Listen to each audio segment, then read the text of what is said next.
all doctors are human beings and therefore they can make errors from time to time.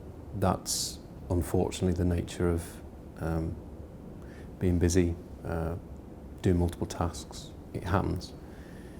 I think the natural fear, and I can reflect on my own experience in having made errors, is that you make an error, what are the consequences going to be for me in having made that error?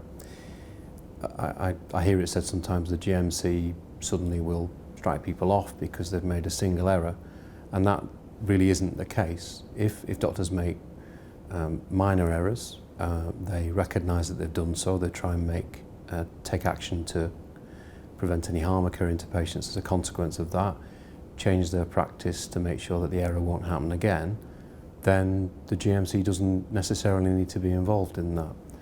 We're much more concerned about multiple errors occurring in a doctor's practice, or a doctor who makes mistakes that are very serious and fails to recognise the seriousness of those mistakes, and also fails to reflect on their future practice.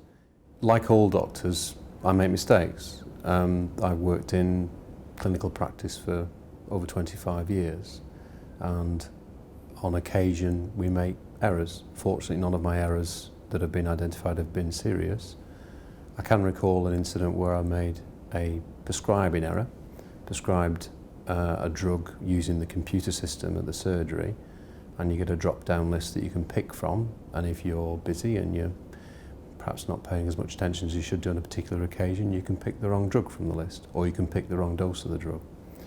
And the particular example I'm thinking about, I selected the wrong dose of drug and printed it, gave it to the patient, and the patient left the room.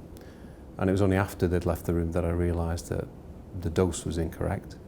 So I ran out to reception and tried to find the patient. Of course, the patient had gone to the pharmacy across the road. So I rang the pharmacy and said, "Is Mrs. Bloggs there?" And it so happened that she was, so I asked her would she come back to the surgery, and I explained to her that I made an error in the dose, and she was very grateful that I'd identified it. My own sort of personal feelings about having made an error were a sense of sort of disappointment in myself and a certain amount of trepidation about whether, the patient might be unhappy and might potentially complain about me. So we corrected the error, the patient got the right dose and went back to the pharmacy and went away.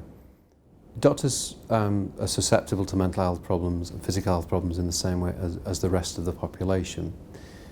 What's important for doctors to understand is that if they seek help for a health problem locally by seeing their GP, by speaking to occupational health, or by going to other specialist services, there's probably no need for the GMC to become involved. We're not interested in doctors just because they're unwell. We become more concerned where the nature of the health problem might affect the doctor's ability to do their job safely, or where it might affect their insight into their health problem.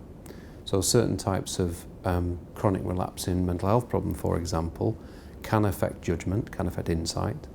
And in those types of situations, if a doctor continues to work despite advice or doesn't seek advice, then we naturally become more concerned about patient safety. In my professional life, I've supported doctors who've gone through local investigations, and they've found that process very stressful indeed, and have often found it quite upsetting that things seem to take an awful long time to reach a conclusion. So they're aware that the investigation is ongoing, and then they wonder why it takes such a long time. I felt similarly before I came to the GMC, that perhaps things take too long, that things get dragged out. Having worked at the GMC for a long time, I can see the other side of it, which is that actually we need to make sure that we collect all of the evidence that we need to investigate something properly, and to make sure that we reach a fair decision on a particular allegation that might have been made against a doctor.